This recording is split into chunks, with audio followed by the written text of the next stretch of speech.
अवगत होंगे, तो वहां पे घबराना नहीं है। गलत और सही का निर्णय एक अनपढ़ व्यक्ति भी ले सकता है या लेता रहा है। तो यह किसी को भी पता है कि गलत क्या है और सही क्या है। तो सही आपको लगे, तो सही क्या होता है? अपने आंख नाक कान पे विश्वास करना, किसी दूसरे के आंख नाक कान पे विश्वास नहीं करना, यह सही है। आपको हो सकता है दिल भ्रमित करेगा, कोई किसी का घर दिखा करके आपको कहेगा कि मेरा यह फूस का घर है, हम यह योग्य लाभुक है, मेरा आप जोड़ दीजिए। वैसे परिस्थिति में घबराना नहीं है, वैसे परिस्थिति में अपने बुद्धि और विवेक का जो है यूज करना है। आप सभी लोग उसी पंचायत में कई वर्षों से कार्य करते आते रहे हैं। आपको उस पंचायत के सभी जनप्रतिनिधियों से कहीं ना कहीं कभी ना कभी रूबरू हुए जरूर होइएगा।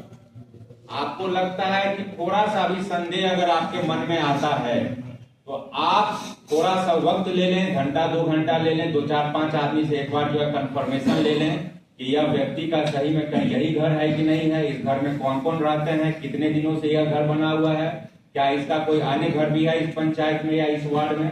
तो इस प्रकार से जब आप जानकारी प्राप्त कर लेंगे तो निश्चित रूप से आपको लगेगा कि यह योग्य है अथवा अयोग्य। आ जाइए।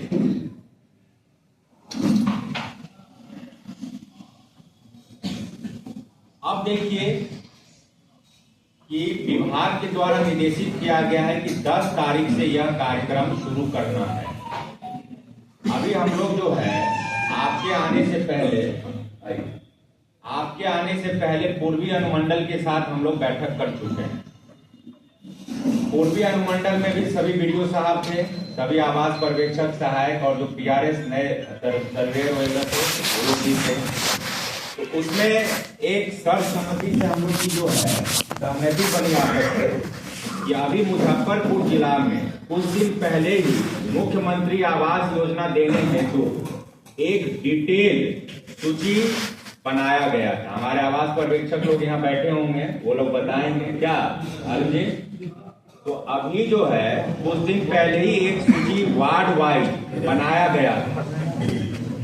चूंकि यह काम विभाग के द्वारा डेली मॉनिटरिंग किया जाएगा और एक सर्वेयर को न्यूनतम कम से कम 30 से 35 लोगों का नाम पर डे जोड़ना होगा, क्योंकि आपके साथ यह समस्या रहेगी कि पूरे पंचायत को आपको देखना है और समय जो है बहुत अधिक नहीं है। देखते देखते आपको जो है यह 3 महीना या 2.5 महीना निकल जाएगा, मोटा मोटी 2.5 महीना हम लोग के पास। तो एक डेली टारगेट आपको लेके चलना होगा कि हमको जो है मिनिमम 20 से 25 लोग को जोड़ देना।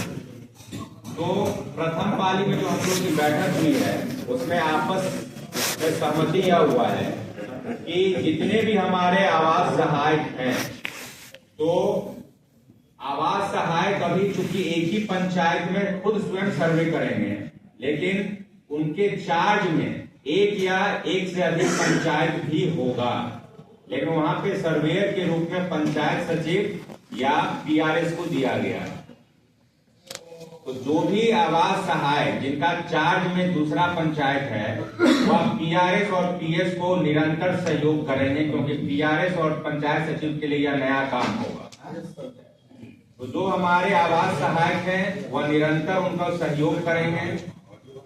जो सूची है सभी आवास पर्यवेक्षक कल आप यहाँ पे 11 बजे से एक बैठक इन लोग के साथ कर लेंगे।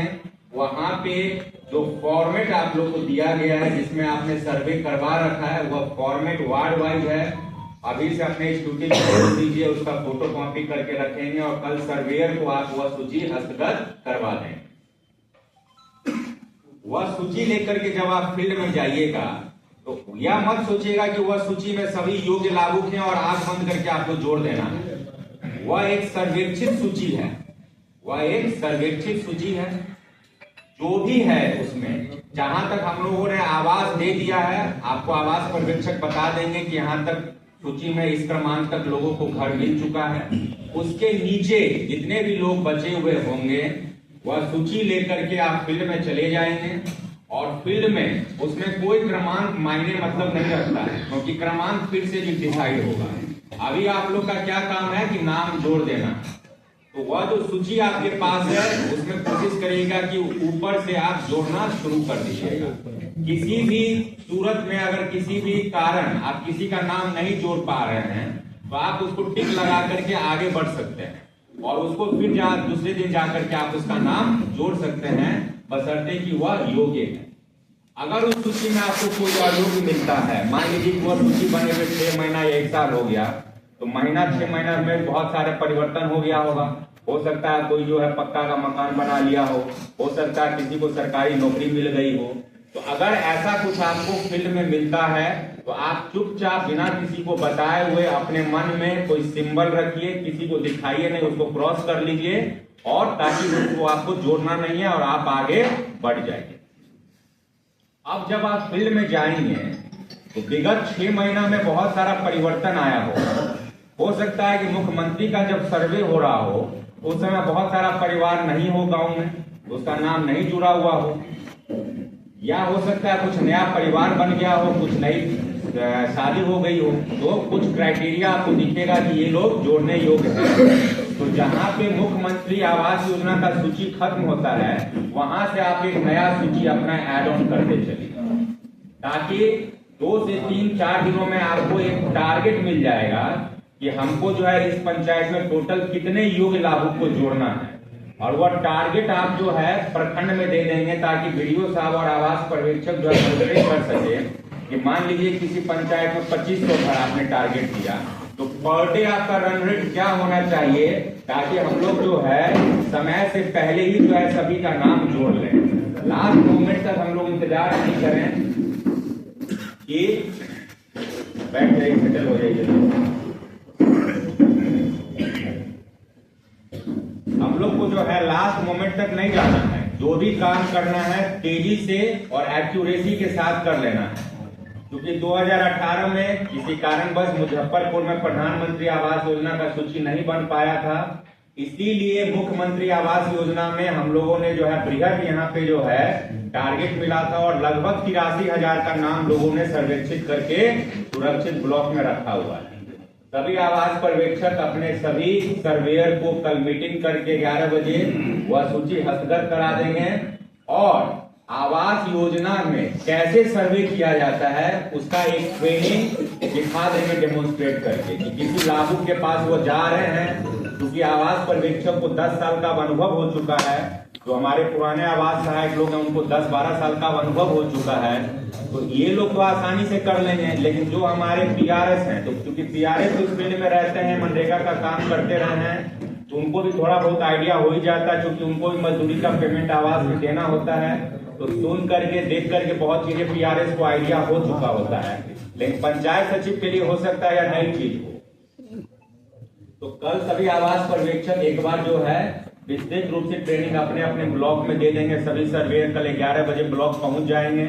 वह सूची निश्चित रूप से दे दीजिएगा। वह सूची आपको आधार का काम करेगा, एक बेस देगा कि आपको जो है फील्ड में मान लीजिए कि पता ही नहीं चल रहा कि हम काम कहां से शुरू करें, किसका नाम जोड़ें, तो वह सूची आपको हेल्प करेगा। उस सूची में आप जो है अपना नाम जोड़ना शुरू कर सकते हैं और उस क्रम में जो भी नया नाम आपको मिले उस सूची में अपना ऐड ऑन करते चलिए ताकि लास्ट तक उसको भी जोड़ दें। अब इसमें 2-3 बातें फील्ड में आएगी जो मैं आपके साथ शेयर करता हूँ। पहला कि चूंकि आप इंसान हैं तो कोई ना कोई तो निर्णय लीजिएगा कि 1 नंबर वार्ड से शुरू करें कि 2 नंबर से शुरू करें कि 3 नंबर से शुरू करें। तो सभी आवास पर्यवेक्षक और वीडियो साहब लोग भी हैं, एक बार जनप्रतिनिधियों के साथ बैठक करके आप लोग भी यह मैसेज दे दीजिएगा, मुखिया जी लोग होते हैं, कि कोई भी योग्य लाभुक का नाम छूटे नहीं। आयोग को जोड़ने की सरकार का वो लोग भी जो है प्रेशर हमारे कर्मियों को सर्वेयर को न प्रखंड स्तर पे एक रोस्टर आप तैयार कर सकते हैं आवास पर्यवेक्षक। वह रोस्टर आप ब्लॉक के बाहर चिपका सकते हैं कि वार्ड नंबर 1 में कब से कब तक वह सर्वेयर रहेगा, वार्ड नंबर 2 में किस दिन से लेकर किस दिन तक वह सर्वेयर रहेगा। इससे क्या होगा कि कोई आएगा तो देख लेगा कि मेरे वार्ड में वह सर्वेयर किस दिन आ रहा है, और उसका नाम और मोबाइल नंबर भी अंकित करके चिपका दीजिएगा सार्वजनिक स्थलों पे, ताकि किसी प्रकार का मरमरिंग नहीं हो कि फलना वार्ड में ही काम हो रहा और सभी दूसरे वार्ड को छोड़ दिया गया। क्योंकि राजनीति करने वाला आपकी हर गलती को जो है उजागर करने का प्रयास करेगा। तो अगर हम लोग पहले से सचेत रहेंगे, एक रोस्टर बना देंगे और उनको बता भी देंगे कि ऐसा नहीं है कि आपके वार्ड को छोड़ा जा रहा है, आपके वार्ड में हमारा सर्वेयर इस स्थिति से लेकर इस स्थिति तक उपलब्ध रहेगा, आपको जितना भी योग्य लाभुक का नाम जुड़वाना है अपना जुड़वा दीजिए। क्योंकि सर्वेयर तो पंचायत में एक ही है, वह उड़ करके सभी वार्डों में तो नहीं रहेगा एक साथ, तो इसीलिए एक रोस्टर जरूर आप लोग बना करके सार्वजनिक स्थलों पे चिपका करके मुखिया जी और वार्ड सदस्य लोगों को बुला करके बता दीजिएगा कि ऐसी कोई मंशा सरकार की नहीं है। सरकार चाहती है कि सभी योग्य लाभुक का नाम जुड़े, इसीलिए जो है विभिन्न तारीख को हम जो है विभिन्न वार्डों में रहेंगे।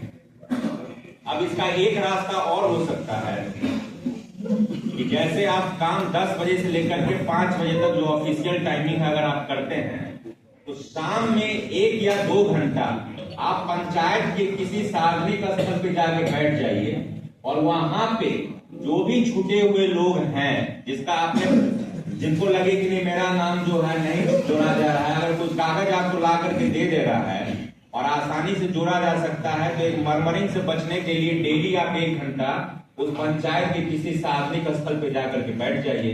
अपना काम खत्म करने के बाद जैसे 10 से 4 आप काम करिए जिस वार्ड में लोकेटेड वार्ड है, और 1 घंटा जाकर के पंचायत भवन पे बैठ जाइए। वहां पे जो भी समस्या लोगों का है उसको बता दीजिए कि तुम्हारे यहाँ हम इस तारीख को आएंगे, तुम ये डॉक्यूमेंट तैयार करके रखना ताकि हमारा जो है समय का जाया ना।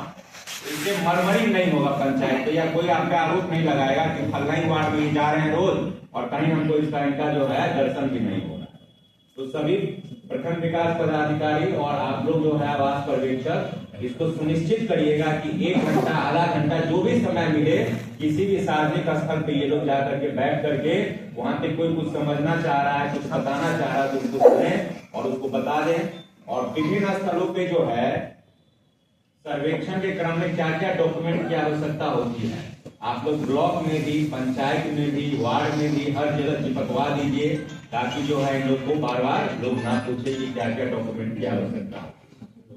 तो रजिस्ट्रेशन के लिए क्या क्या डॉक्यूमेंट की आवश्यकता होती है वह एक बार हम सुबोध जी को जो है अनुरोध करेंगे, सुबोध जी बताएंगे आप लोगों को थोड़ी देर में।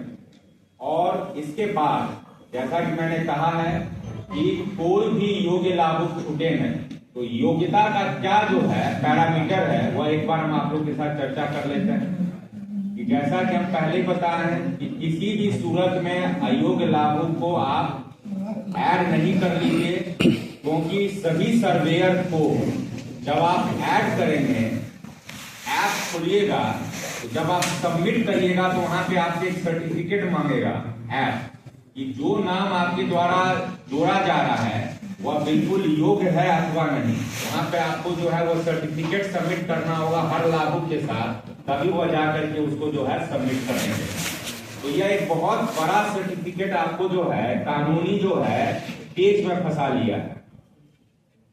अगर एक भी आदमी यह क्लेम करता है भविष्य में कि आपके द्वारा किसी भी अयोग्य लाभुक को जोड़ दिया गया है, तो आप वो सर्टिफिकेट दे रहे हैं, तो वह सर्टिफिकेट का मतलब है कि सीधे सीधे न्यायालय में जो है आपको कोई एंटरटेन नहीं किया जाएगा, आपको दोषी निश्चित रूप से माना जाएगा, क्योंकि आप सारी चीजें अपने जो है बुद्धि विवेक से और सोच समझ के कर रहे हैं, तभी आप वो सर्टिफिकेट दे रहे हैं। तो इसीलिए मैंने कहा है कि किसी भी सूरत में योग्य छूटे नहीं, अयोग्य जुड़े नहीं। अब हम बता देना चाहते हैं कि 3 मुख्य कारण जो आपको नाम जोड़ने के पहले सुनिश्चित करना है, उसमें से पहला है कि किसी भी लाभुक को जोड़ने से पहले यह सुनिश्चित हो जाइए कि पूर्व में उसको किसी भी प्रकार से आवास योजना का लाभ ना मिला हो। दूसरा, उसके पास पक्का का मकान ना हो, और तीसरा, उसके परिवार में किसी के पास सरकारी नौकरी ना हो। यह जो 3 मुख्य कारण है यह बिल्कुल अपने टंग पे सभी आदमी रख लीजिए। इसके अलावा अगर कुछ चीज छोटा भी है तो बाकी सब चीज का हल है, लेकिन इसका चीजों का कोई हल नहीं। बाकी जो क्राइटेरिया है सरकार के द्वारा वो एक बार हम पढ़ के सुना देना चाहते हैं, जो आप लोग अपने अपात्रता के मापदंड। पहला है वैसे परिवार जिनके पास पक्का आवास हो, जिनके पास भी पक्का मकान हो उनको इस योजना से लाभान्वित नहीं करना है। दूसरा, मोटर युक्त तिपहिया ऑब्लिक चौपहिया वाहन, यानी किसी के घर पे अगर आप टेम्पो वगैरह देख रहे हैं या कार वगैरह देख रहे हैं या उससे ऊपर का वाहन कोई देख रहे हैं, लेकिन घर पे वाहन लगने का मतलब नहीं है कि ऑनर कौन है, या आपको जो है पता करना होगा कि ऑनर कौन है। हो सकता है गांव देहात में कई लोग कई दूसरे के दरवाजे पे भी वाहन लगाते हैं, लेकिन अगर कहीं आपको ठोस साक्ष्य मिल जा रहा है, आजकल तो आप जान रहे हैं कि जो है, बैठ जाइए जरा जल्दी, मोबाइल ऑफ कर लीजिए जरा। आजकल तो आप लोग जान रहे हैं कि जो है फोटो स्कैन करके डालते हैं कि पूरा डिटेल आजकल आ जाता है। तो अगर कोई क्लेम करता है कि नहीं फल्ला बाबू के पास गाड़ी है, एक बार ओनरशिप चेक कर लीजिए। अगर आपको लगता है कि नहीं ये वाहन इन्हीं के नाम से है तो मना कर दीजिए, भाई आपको नहीं दे सकते। ये है। तीसरा, अगर तिपहिया या चौपहिया कोई कृषि उपकरण है, ट्रैक्टर है या कुछ उस तरह का कोई बड़ा उपकरण है, आपको ओनरशिप पता चल जाता है तो आप मना कर सकते हैं। किसी के पास 50,000 के ऊपर का किसान क्रेडिट कार्ड है, अगर कहीं से आपको कोई साक्ष्य दे देता है, आपको पता लगता है तो आप उसको अपराध मान सकते हैं। जिनके पास सरकारी कर्मचारी हो किसी परिवार में तो बता ही दिए आपको,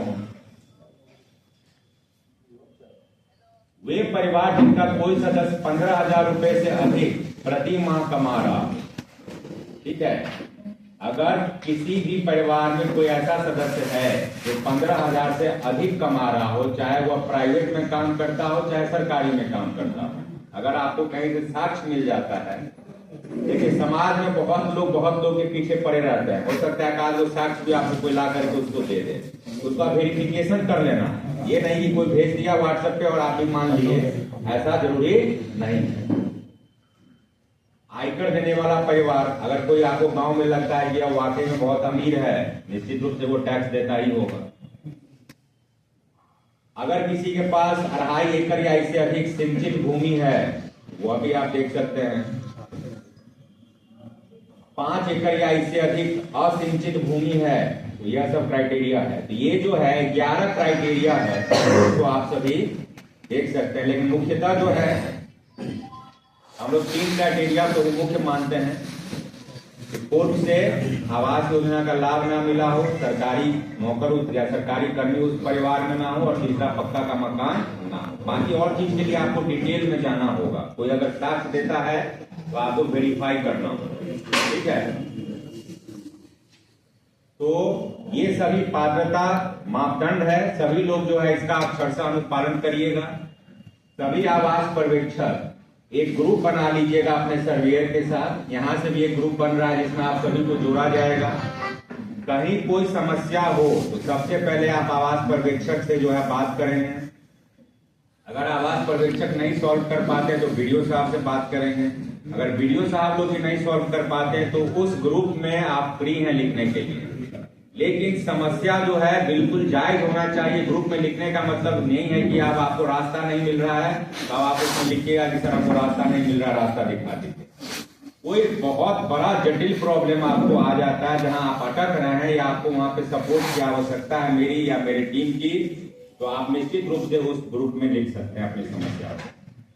लेकिन हमको लगता है कि आवास पर्यवेक्षक और वीडियो साहब के लेवल से आपकी सभी समस्या का निराकरण।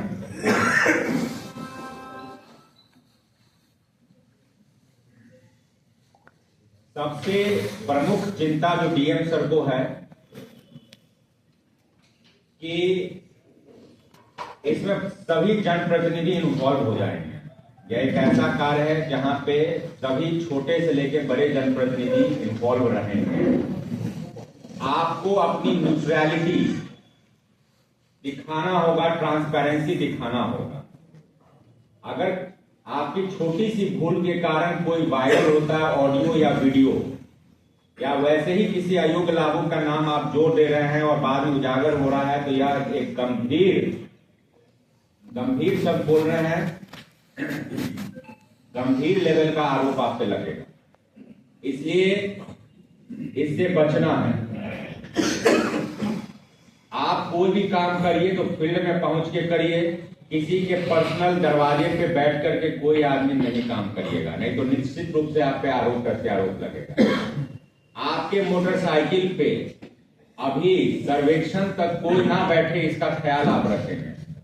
अगर आप आज के दिन में जीते हुए वार्ड सदस्य को बैठा लेते तो हारा हुआ कहेगा कि जीते हुए के अनुसार ये सारा काम कर रहा है। तो यह छोटी छोटी बातें हैं, लेकिन इसको अगर आप ध्यान रखेंगे, आप बात करिए उससे, हारे हुए से भी बात करिए, जीते हुए से भी बात करिए। बात करने में कोई परहेज नहीं है, लेकिन डिसीजन मेकिंग आपकी अपनी होनी चाहिए। निर्णय आपको अपना लेना है, किसी के पर्सनल दूरा दरवाजा पे बैठ के निर्णय नहीं लेना है। जिसका भी नाम जोड़ रहे हैं उसके दरवाजे पे जाकर के नाम जोड़िए। ये छोटी छोटी बातें हैं, लेकिन यह आपके पक्ष की बातें हैं। और आपके मोटरसाइकिल पे अभी फिलहाल कुछ दिनों तक कोई ना बैठे तो ये आपके लिए बेहतर होगा, क्योंकि आपका कोई नहीं है। जब तक उससे आपका काम लेना है तब तक वो आपको चाय भी पिलाएगा, पानी भी पिलाएगा, आपके आगे पीछे भी करेगा, और वही जाकर के सबसे पहले आपकी जो है कमजोर नंबर को पकड़ के जो है वायरल करेगा। तो सभी लोग जो है जिला का इज्जत, राज्य का इज्जत, अपने ब्लॉक का इज्जत, प्रतिष्ठा, मान मर्यादा को अक्षुण्ण रखेंगे। किसी भी परिस्थिति में जो है किसी भी प्रकार के आरोप प्रत्यारोप या किसी भी प्रकार के कंप्लेन ना आए, यह सुनिश्चित करेंगे। मुझे लगता है कि आप सभी लोग जो है समझदार हैं। इशारा मैंने दे दिया है, बाकी कल आप लोग को ट्रेनिंग प्रखंड से वीडियो से आप लोग देंगे, अपना अनुभव ये लोग प्रखंड स्तर पर आपके साथ साझा करेंगे। कुछ एक समस्या जो प्रथम पाली में हम लोग को देखने को मिला, वो आप लोग के साथ हम साझा कर देते हैं। टीआरएस लोग कितने हाथ उठाएंगे जरा? ठीक। अभी जो आपको सर्वेक्षण सूची मिलेगा, अच्छा आवाज पर्यवेक्षक इधर आइए, आलम जी।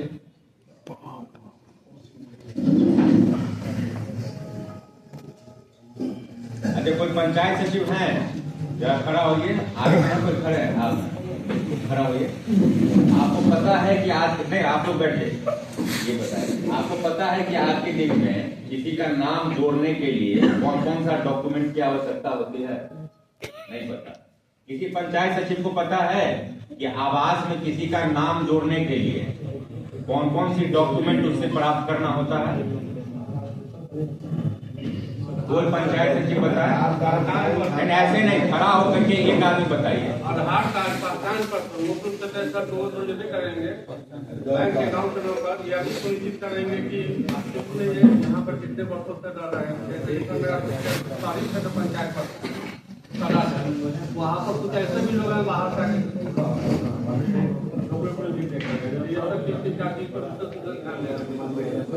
देखिए, अभी हमने जो है आपसे सलाह नहीं मांगा, अभी हमने ये आपसे पूछा था सिर्फ कि क्या क्या डॉक्यूमेंट की आवश्यकता होती है। आधार कार्ड, आपके डॉक्यूमेंट का नाम गिनाइए। आधार, हाँ, और वोटर पहचान पत्र लेंगे, और बैंक अकाउंट, आधार कार्ड, जॉब का। आप सचिव हैं? आप सचिव हैं? आप पंचायत सचिव हैं कि टीआरएस हैं? पंचायत सचिव। ठीक, और कोई सचिव बताइए, पहले पंचायत सचिव को बताइए। अच्छा, बहुत बढ़िया। और कोई बताइए पंचायत सचिव। नया जो पंचायत सचिव बहाली हुए उनमें से कोई कुछ बताइए। जो नए जिनकी बहाली हुई है वैसे पंचायत सचिव बताइए, नहीं जानकारी है ना? चलिए आलम जी, एक बार सबको बताइए कि रजिस्ट्रेशन के लिए क्या क्या डॉक्यूमेंट की आवश्यकता होती है, या नाम जोड़ने के लिए पहले बताइए क्या क्या डॉक्यूमेंट की आवश्यकता है। नाम जोड़ने के लिए सबसे पहले आधार कार्ड,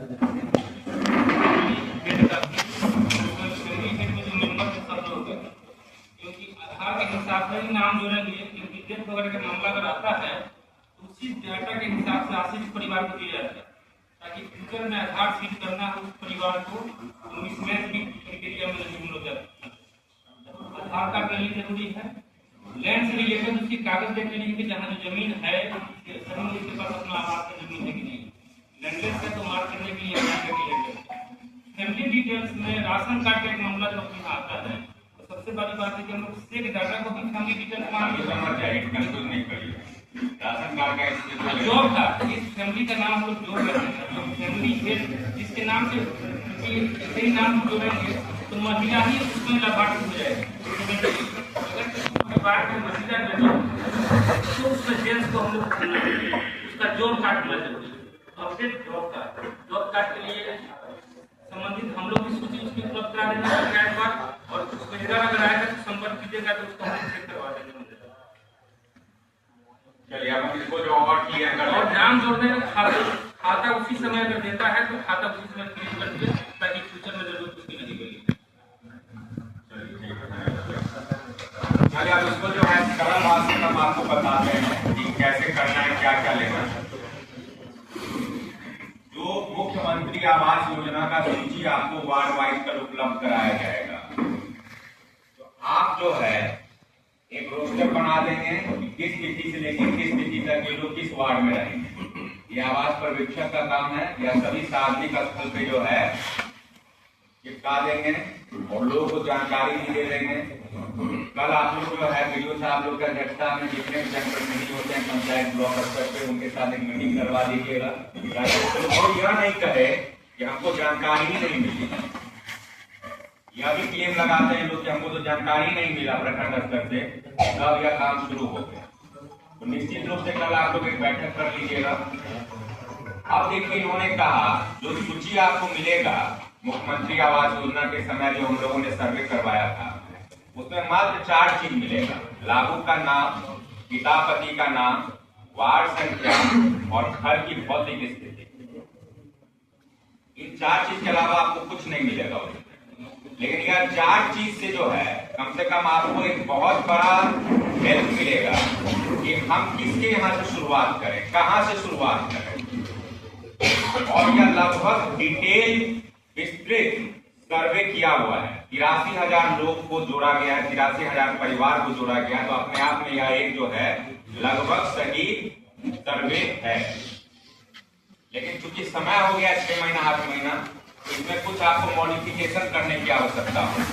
कुछ अयोग्य को आपको डिलीट करना होगा, कुछ योग्य को इसमें जोड़ना होगा। यही मात्र करना है, बात मत करो यार। कुछ योग्य को आपको जोड़ना होगा, कुछ अयोग्य को इसमें से हटा देना। क्लियर है? अब देखिए जब आप एंट्री करने लगेंगे ऐप पे, तो यह काम हम लोग को 10 तारीख से शुरू कर देना है। तो यह मुजफ्फरपुर के लिए एक तरीके से वरदान है कि हम लोग के पास एक अच्छा सूची पहले से बना हुआ है, जिसके आधार पे डायरेक्ट हम फील्ड में जाकर के 10 तारीख से नाम जोड़ना शुरू कर सकते हैं।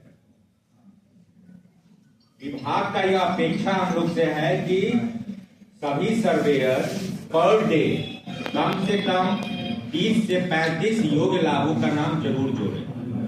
अगर आप जब जोड़ेंगे तो निश्चित रूप से 15 से 20 मिनट आपको लग ही जाएगा उससे जो है जोड़ने में और डॉक्यूमेंट वगैरह प्राप्त करते हुए। मान के चलिए कि आधा घंटा आपको लग जाएगा प्रति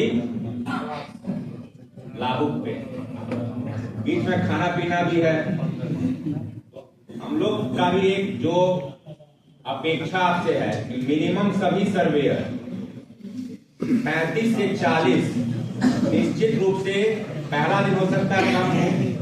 जब आपको पहला दिन अनुभव हो जाएगा तो फिर दूसरा दिन उससे ज्यादा करिएगा, तीसरा दिन और उससे ज्यादा करिएगा। तो कहने का मतलब यह हुआ कि पहला दिन थोड़ा कम भी हो कोई दिक्कत नहीं है, लेकिन जो दूसरा दिन हो तीसरा दिन हो तो पहले दिन को भी आप लोग कंपनसेट कर लेंगे, उसकी पूर्ति कर देंगे। तो सबसे पहले आप लोग के पास एक अच्छा चीज है कि एक सूची है, उस सूची को लेकर के आप वार्ड वाइज आगे बढ़ सकते हैं। अब देखिए जैसे ही आप किसी के घर पे पहुंचिएगा तो आपको लगेगा कि नहीं यह योग्य है, हम भी इससे संतुष्ट हैं। आपके पास उसका डिटेल है ही 4 चीज। अब फर्दर डिटेल उससे आप ले लेंगे। क्या क्या ले लेंगे? पहला आप कहेंगे कि आपके परिवार में जितने लोग हैं उनका हमको आधार आप दीजिए, और कोशिश करिए कि जब आधार आप लेते हैं तो उससे उसका सेल्फ अटेस्ट करवा लीजिए। कम से कम परिवार के मुखिया का या जो सबसे एल्डेस्ट मेंबर हो वहां परिवार का, उससे उसको जरूर जो है सत्यापित करवा लीजिए। आधार के बाद जैसा कि अभी पर्यवेक्षक ने बोला है कि सबसे जो ज्यादा महत्वपूर्ण है इस पूरे काम में वह है मनरेगा जॉब कार्ड। आधार कार्ड तो आज घर घर आपको लगभग मिल जाएगा, लेकिन मनरेगा जॉब कार्ड अभी भी जो है हो सकता है कुछ लोगों के पास ना हो। ऐसी परिस्थिति में क्या करेंगे कि जो सूची कल हम आपको देंगे वह सूची लेकर के जो हमारे पुराने आवास सहायक हैं उनका बहुत कांटेक्ट होगा, क्योंकि वह उस पंचायत में ऑलरेडी काम कर रहे हैं। अपने मूल पंचायत के अलावा जो आपके चार्ज में है, तो चार्ज वाला पंचायत है, वहां पे आवास पर्यवेक्षक और आवास सहायक यह बैठ करके जो है अपने सूत्रों से पता कर लेंगे कि किसके पास जॉब कार्ड है और किसके पास जॉब कार्ड नहीं है। जिसके पास भी जॉब कार्ड नहीं पता चलता है कि नहीं है, उसको तुरंत, क्योंकि पीआरएस लोग आपकी टीम में शामिल हैं और यहाँ से हम लोग जो है मनरेगा के कार्यक्रम पदाधिकारी को भी निर्देश दे रहे हैं कि कैंप लगा करके आप लोग को सहयोग करेंगे। तो कहीं भी जॉब कार्ड बनने में अगर कोई दिक्कत हो तो तुरंत हम लोग को सूचित करिएगा किसी भी प्रश्न में। तो आप अपने पीआरएस से तुरंत कांटेक्ट करिए उस पंचायत के पीआरएस को, और पीआरएस आपको तुरंत जॉब कार्ड बनवा करके, जॉब कार्ड बनने में कहीं कोई टाइम नहीं लगता है। कोई भी पीआरएस इस कार्य में अगर लापरवाही करते हुए पाए जाएंगे, क्या किसी को दौड़ाएंगे और परेशान करेंगे जॉब कार्ड खोलने में, तो यह निश्चित रूप से गंभीर श्रेणी का मामला बनेगा।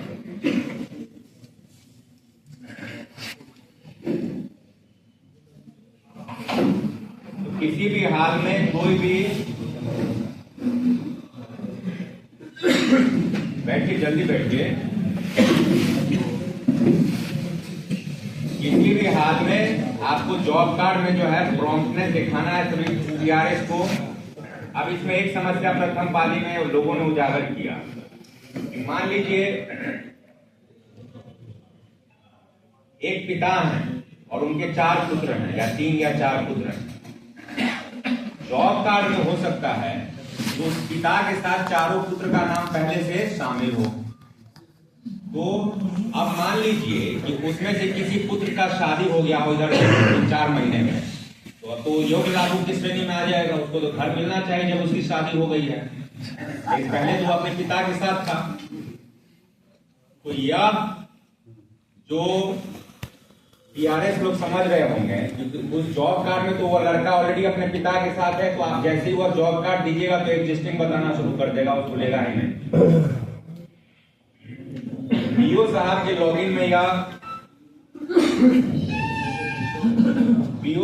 लॉगिन में यह फैसिलिटी दिया गया है कि पीआरएस जो है उस पुत्र को अपने उस पिता से अलग कर सकते हैं, और अगर एक बार वह पुत्र अपने पिता से अलग हो जाएगा तो एक नया लाभुक हो जाएगा, उसका आप जॉब कार्ड बना सकते हैं। इसलिए इस बिंदु पे कोई भी पीआरएस किसी को टहलाएंगे नहीं, किसी को बरगलाएंगे नहीं कि उसका तो नाम उसके पिता के साथ है, वह योग्य है भी तो भी उसका जॉब कार्ड नहीं बनेगा, या उसका मेरे कान तक नहीं आना चाहिए। आपको मैंने रास्ता भी बता दिया है, यह मनरेगा के जो है निशांत कुमार के द्वारा ही प्रथम पाली में बताया गया है। क्लियर है? तो कोई भी पीआरएस यह समस्या नहीं दिखाएंगे कि उस लड़के का नाम उसके पिता के साथ है इसलिए वह नहीं होगा। यह फैसिलिटी जो है पीओ साहब को पावर दिया गया है, और जब पीओ साहब वहां से कर देंगे तो जिला लेकिन लॉगिन से हम लोग उसको एक्सेप्ट कर देंगे। तो कोई समस्या तो बताइए, आपस में बातचीत नहीं करिए। आपको कोई समस्या है? इसमें आधार अगर फ्रीज होगा बनेगा। आप जा करके जो है निशान नीचे बैठे हुए हैं, जाके बात कर लीजिए, ठीक है? जब उसको जो है उसके पिता से हम अलग कर देंगे तो वो कहाँ का लाभुक रहा? खूब है, डिलीट करने का है। अरे जो भी हो डिलीट ही करने का, उसको डिलीट ही हम मान लो ना, क्या दिक्कत है? डिलीट ही करो।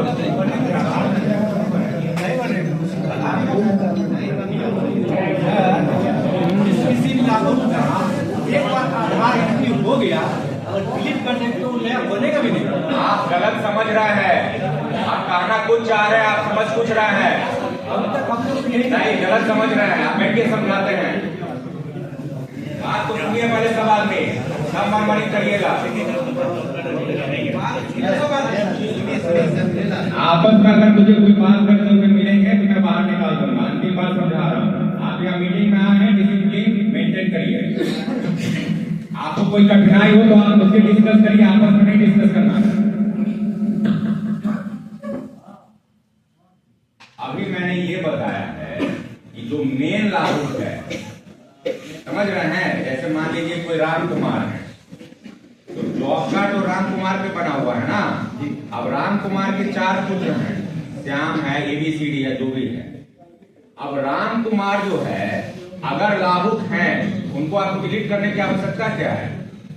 उसके पास तो ऑलरेडी मनरेगा जॉब कार्ड बना हुआ है, जॉब कार्ड लिख करके आप उसको रजिस्टर करवा दीजिए। अगर आप मान लीजिए कि राम कुमार के अलावा उनके 4 पुत्र भी जो है व्यस्त हो चुके हैं, उनकी शादी हो गई है और वो भी योग्य लाभुक हो गए, आपको लगता है कि इनको भी हमको आवास देना चाहिए। उनका नाम तो पहले उनके पिता के साथ है जॉब कार्ड में, तो जब उसका नाम हम रजिस्टर करने लगेंगे तो ऑलरेडी दिखाएगा कि उसके पिता वाले जॉब कार्ड में वो एग्जिस्ट कर रहा है, उसको तो फिर जॉब कार्ड बनेगा नहीं, उसका अलग परिवार में गिनती होगी नहीं, तो फिर आप आगे बढ़िएगा ही नहीं, उसको लाभ तो नहीं मिल पाएगा। इसका क्या रास्ता है? पहले जो है उस पुत्र को आपको उसके पिता से अलग करना होगा। तो जब उस पुत्र को आप उसके पिता से अलग कर देंगे तो उसकी आइडेंटिटी तो कुछ रही नहीं, वह तो इंडिपेंडेंट लाभुक हो गया। तो उसका अब जॉब कार्ड आप आधार कार्ड लेकर के नया बनाएंगे और तब आप उसको जोड़िएगा एज ए नया लाभुक आवास। क्लियर है सभी प्यारे को ये बात? अभी भी कंफ्यूजन है? बताइए, डिस्कशन हो रहा है, घबराने की बात नहीं है, डरने की बात नहीं है। निशान अगर किसी को और परेशानी है तो बोलिए, निशान को बुलाते हैं। फिर आप लोग आपस में बात करने लगे हैं। सिस्टम पर ऐसा ऑप्शन है, लेकिन जिसका आधार जुड़ चुका है, NPCI हो चुका है, उसको डिलीट करने के बाद नया नहीं बनता। अरे एक बात बताओ, तब तो वैसे पुत्र जो आपके अपने पिता के साथ थे उनको कभी आवास आप नहीं दीजिएगा? नहीं सर, इसके लिए स्टेट लॉगिंग से हम लोग के पास ऑप्शन नहीं है। खूब ऑप्शन है, ठीक है, हमारे पास कई केस है सर। आपके पास खूब ऑप्शन है। अभी निशांत आ रहे हैं, समझा देंगे आपको।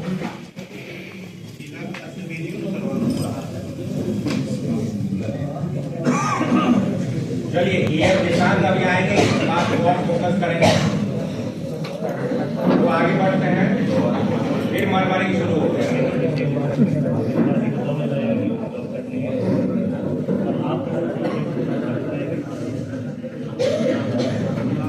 आप लोग सर्व ज्ञानी हैं, आप लोग को जो है मैंने टास्क दे दिया है, आप लोग काम कर लीजिएगा। आपको बैठा करके समझाने का कोई मतलब नहीं है, आपको सब कुछ पता है ही, ठीक है। जब एक बार बार बार कहा जा रहा है कि मरमरिंग ना करें, फिर भी आप मरमरिंग कर रहे हैं, इसका मतलब है कि आप सभी कुछ जानते हैं, सब ज्ञाता हैं।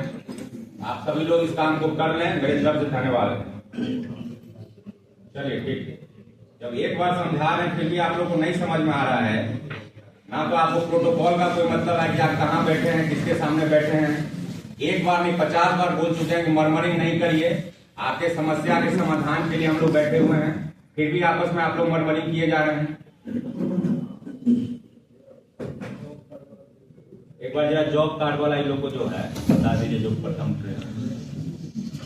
जॉब कार्ड में जो समस्या बता रहे हैं, एक ही परिवार में 3-4 आदमी का नाम, पीओ लॉगिंग में ऑप्शन है, उसमें से कोई एक एप्लीकेशन को क्लिक करना चाहिए। ये आधार में अगर प्रॉब्लम होगा तो पीओ साहब को कहिएगा या सूचना करेंगे या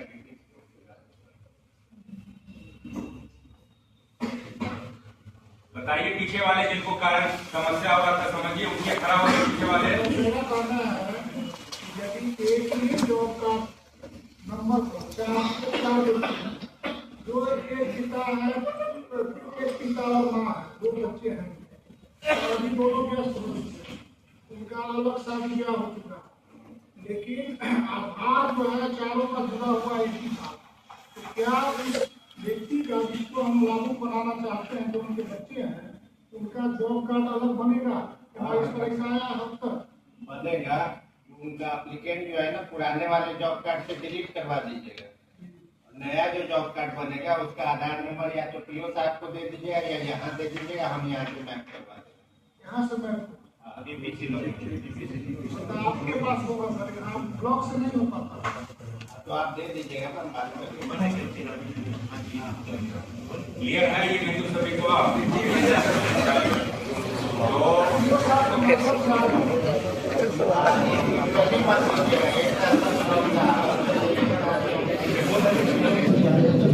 देखिए, पहले हम बता रहे हैं कि समस्या 10% में ही होता है और पहले समस्या को ही उजागर मत कर लीजिए। पहले जहां समस्या नहीं है 90% काम में, वो 90% काम पहले कर लीजिए और जो समस्या वाला जितना भी प्रॉब्लम वाला काम होगा उसको आप जमा करके रखिएगा। वीडियो साहब के माध्यम से हम लोग को भेजिएगा, जिला उसका निराकरण करवा देंगे। क्लियर है? जैसा कि निशान जी ने कहा, अब यह नहीं कि किसी एक काम को लेकर के आप बैठे हुए हैं और आगे बढ़ रहे हैं और काम सुचार रहे हैं, वो नहीं होना चाहिए। कहीं भी कोई समस्या आ रहा है तो आगे बढ़िए, उस समस्या को आवाज पर्यवेक्षक को बताइए, वीडियो साहब को बताइए और हम लोग तक अगर ब्लॉक से सॉल्व हो जा रहा तो अच्छी बात है, नहीं हो रहा तो हम लोग तक पहुंचे।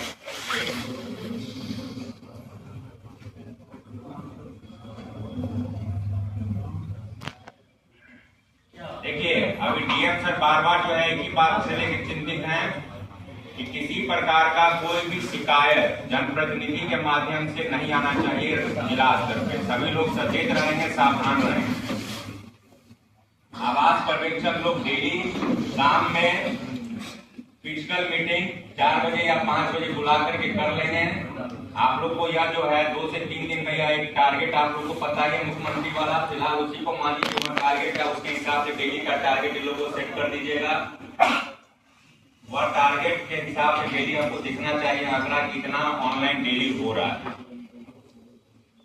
किसी भी परिस्थिति में किसी दिन अगर आप फील्ड में नहीं जा रहे हैं इस पीरियड में तो निश्चित रूप से उसकी सूचना वीडियो से आपको होनी चाहिए, क्योंकि जिला को जो है ऐसा सॉफ्टवेयर है, राज्य को और जिला को यह पता चल जाएगा कि उस दिन आपने के द्वारा जीरो किया गया। प्रधान सचिव सर ने सीधा कहा है कि जिसका भी जीरो हो उस सर्वेयर को दंडित कर देना। तो हमने पहले भी आपको बता दिया है कि किसी भी हाल में अगर आप छुट्टी में विशेष परिस्थिति में उसकी जानकारी संबंधित वीडियो साहब को जरूर होना चाहिए। इस पीरियड में कोई भी वीडियो साहब किसी भी सर्वेयर को जब तक कि कोई विषम परिस्थिति न आ जाए छुट्टी अलॉट नहीं करेंगे। ठीक है, आप लोग भी थोड़ा सा ध्यान रखिएगा कि अगर कोई विषम परिस्थिति हो जाए तो आप छुट्टी दे सकते हैं, लेकिन जो काम का पूर्ति जो है क्षति होगा उसको जो है पूर्ति करवा लेंगे। अंत में फिर हम बैठक के बाद यही कहेंगे कि कल आप लोग विस्तृत रूप से जो है बैठक करके प्रखंड में इन लोग को सूची दे दीजिएगा। जितना भी ट्रेनिंग होता है बता दीजिएगा, अनुभव जितना भी आवास पर्यवेक्षक के पास है वो साझा कर लेंगे। सभी आवास सहायक जो चार्ज में है, जिनके चार्ज वाले पंचायत में बीआरएस और पंचायत सचिव को भेजा गया है, मूलतः उन्हीं का काम है। ठीक है, आवास पर्यवेक्षक, आवास सहायक वैसे बीआरएस को और वैसे पंचायत सचिव को पूर्णतः सहयोग करेंगे। या नहीं कहेंगे कि यह आपका काम है, नहीं, या उसी आवास सहायक का काम है, बल्कि उस आवास सहायक के लिए जो है बीआरएस और पंचायत सचिव काम कर रहे हैं। ट्यूनिंग होनी चाहिए। आवास सहायक के पास सभी जानकारी रहता है, आवास सहायक पूर्णतः इसमें हेल्प करेंगे बीआरएस को और पंचायत सचिव को। कहीं से भी हमको यह सुनने को नहीं मिले कि कोई आवास सहायक या आवास पर्यवेक्षक जो है तो बीआरएस को या पंचायत सचिव को मदद नहीं कर रहा है। निश्चित रूप से पूरा टीम बना करके काम करिए तो रिजल्ट हम लोग को अच्छा मिलेगा और समय पे मिलेगा। खास करके एक चीज हम बता देना चाहते हैं अंत में कि इस अभियान में राशन कार्ड का कोई जिक्र नहीं किया गया, इसलिए राशन कार्ड को लेकर के चिंतित नहीं होना है, न राशन कार्ड मांगना है न देखना है। ठीक है, राशन कार्ड का कोई रोल इसमें नहीं है, सिर्फ जॉब कार्ड, आधार, बैंक अकाउंट, और जिसका भी नाम आप जोड़ेंगे उसको बोल देंगे कि तुम्हारा नाम हम जोड़ दिए हैं, चुपचाप तुम जाकर के आधार सीडिंग करवा लोगे। और जनरली जो है इसमें जो है लागू कौन पड़ेगी, महिला बनेगी परिवार का। इस पे भी ध्यान रखना है, वो स्वतः ले लेगा, आपका जो आवास सॉफ्टवेयर ही ले लेगा ना, सॉफ्टवेयर ही स्वतः ले लेगा। लोगों को सिलेक्ट करना है, इसको आवाज जिस परिवार को भी आप दे रहे हैं उसमें सिलेक्शन का ऑप्शन आएगा। परिवार में जो है मुखिया आज महिला चुनिएगा। अगर उस परिवार में महिला ना हो तभी किसी पुरुष को बनाइए, और पुरुष को भी जब बनाइएगा तो एल्डेस्ट को बनाइएगा, जो सबसे ओल्डेस्ट हो उस परिवार को उसको बनाइएगा।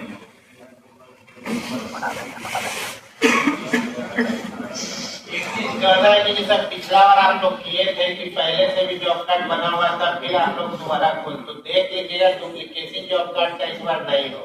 उससे ज्यादा बेटर है कि सब लोग के पास आधार रहेगा, जो साहब को आधार दे दीजिएगा। आधार डालते ही अगर उसका जॉब कार्ड बना रहेगा तो उसमें जॉब कार्ड नंबर दिखा देगा।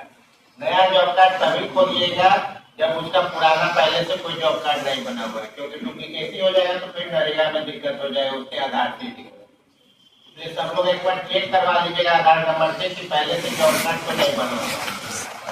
उसका कोई ऑप्शन है कि नहीं जो आधार कार्ड बना पा रहे तो लॉगिन मेरा आधार नंबर आप डालिए। आम जनता को नहीं, सरकार के पास भी ऑप्शन है। तो लागू के बाद जॉब कार्ड नहीं होता तो हम लोग अगर नहीं होगा जॉब कार्ड, ठीक है, तो आप लोग को तो ऐसे भी जॉब कार्ड बनवाने के लिए पीओ साहब के पास ही जाना होगा। आप वहाँ पे 10 को आधार दे दीजिएगा, अगर उसमें मिल गया तो जॉब कार्ड नंबर उस पर लिख देंगे।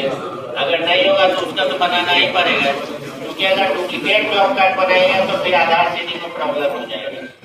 अच्छा, इसमें से और बताइए किसान जी लोग को कि सरलता से, सुलभता से, बिना परेशानी का जॉब कार्ड तेजी से कैसे बनाना चाहिए, कैसे बनेगा सोना चाहिए।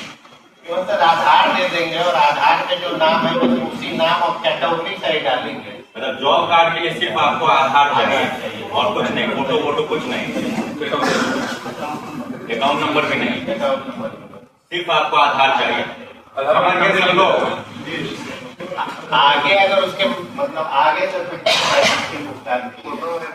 जॉब कार्ड खोलने के लिए बताना है।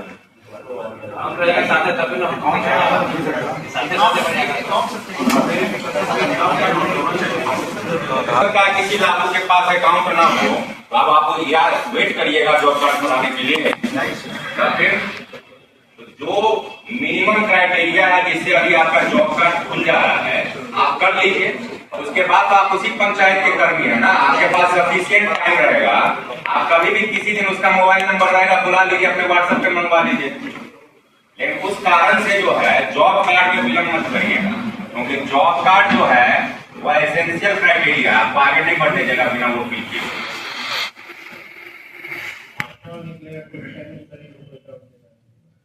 ले लेंगे अपना नाम जोड़ने के बाद अपना सारा डॉक्यूमेंट ले लें।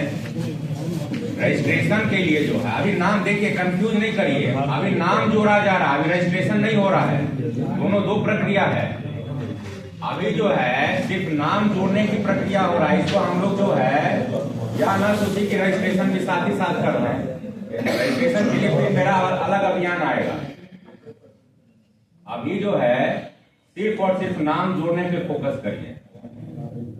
अब यह मत कहिएगा कि तुम सारा डॉक्यूमेंट लेके तैयार हो तब तुम्हारा नाम जुड़ेगा, नहीं। नाम जोड़ने के लिए मात्र दो चीज आपको चाहिए, उस व्यक्ति का, उस परिवार का जॉब कार्ड और आधार, उसी पर नाम जुड़ जाएगा। बाकी जो भी आपको डॉक्यूमेंट चाहिए वह 10 महीना 1 महीना के बाद भी लीजिए, कोई दिक्कत नहीं। आवास सहायक लेगा जब सूची तैयार हो जाएगा तब। समझ गए। रजिस्ट्रेशन के लिए जो है बहुत टाइम मेरे पास रहेगा, उस डॉक्यूमेंट के चक्कर में पड़ के आप लोग डिले मत करिएगा इस अभियान को। हमको अकाउंट भी दो सभी का, हमको जो है फलना डॉक्यूमेंट भी दो। वो अभी जैसे जो है सुन लीजिए, एक पंचायत सचिव अभी जो है बोले थे जमीन का पेपर लेंगे, वो सब चक्कर में अभी नहीं पड़िएगा। वो रजिस्ट्रेशन के टाइम पे हम फिर से उससे डॉक्यूमेंट लेंगे।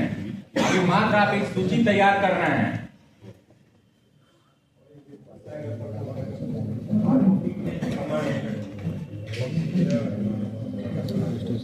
आधार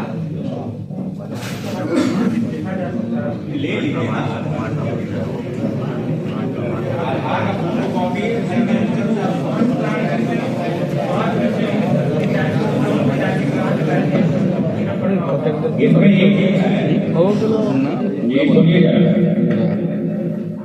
जो एक रजिस्टर पतला वाला 15 रुपए में देगा, वो बना लीजिएगा। जो आपको बात नहीं करिए, जो सूची आपको मिल रहा है मुख्यमंत्री आवास योजना वाला, उसी तरह से जो है जो नए लोग मिलते जाएंगे उसी तरह से सूची अपना जो है उस रजिस्टर में बनाते चले जाएंगे और उसमें वही नंबर दीजिएगा जो मुख्यमंत्री का लास्ट नंबर है, ताकि दोनों कंटिन्यूएशन में आ जाए। अगर आपको सुलभता से कोई अपना बैंक अकाउंट भी दे देता है, कोई अन्य कागज में जमीन का दे देता है, तो ले लेना है, लेकर के जो है आवास सहायक को दे देना है, ताकि रजिस्ट्रेशन के टाइम पे आवास सहायक को प्रॉब्लम अधिक ना हो। अगर कोई सुलभता से दे देता है तो उसके लोग मजबूर नहीं करना।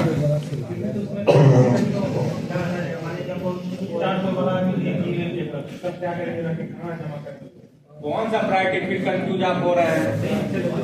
एक मिनट, कौन सा प्रायोरिटी आपने बोल दी है? दे दिया जाए किसी का, अभी मैंने इसका वो समझ कर लिया, इसका नाम 400 हो जाएगा, 600 हो जाएगा, तो पेपर। अरे भाई, आप आवास सहायक को दे न दीजिएगा, संबंधित पंचायत के आवास सहायक को दे दीजिएगा, ठीक है, वो रख लेगा।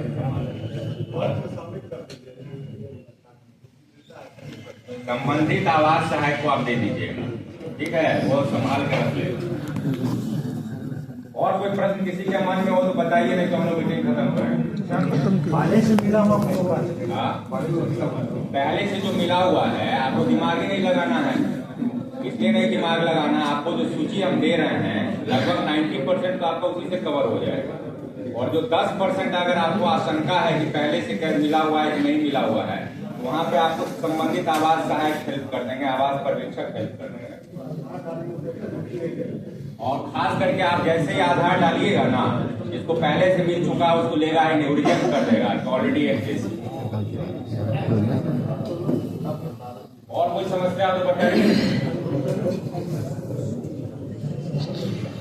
तो हम मान के चले कि अब कोई समस्या नहीं है फील्ड में। कोई बताइए कैसे क्या वो कोई टेक्निकल समस्या मोबाइल से रिलेटेड हो तो वो जो भी बैठे रहेंगे आप आकर के हमसे समझ सकते हैं। और किसी को कोई समस्या है तो बताइए, निर्भीक होकर के किसी भी सरकारी कर्मी को नहीं मिलेगा।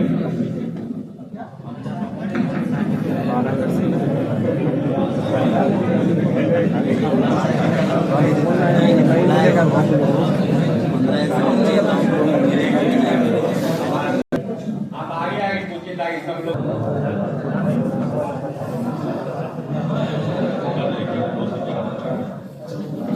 मीटिंग के बाद सभी आवास सहायक और पर्यवेक्षक बैठे रहेंगे, PRS और पंचायत सचिव चले जाएंगे मीटिंग के बाद।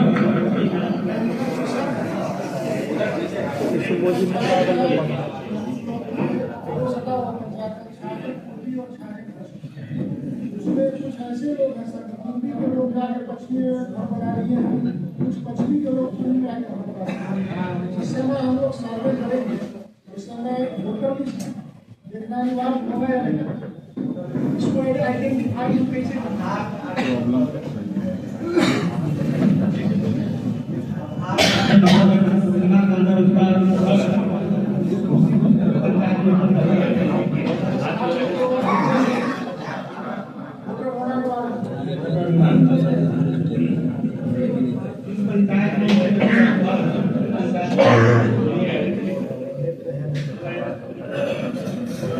चलिए, तो मान के चलते हैं कि कल सभी लोग को जो है ब्लॉक में सभी आवास पर्यवेक्षक एक बार पुनः ट्रेनिंग कर देंगे, सूची दिखा देंगे किस प्रकार की सूची तैयार किया गया, आगे किस प्रकार की सूची आप तैयार करेंगे।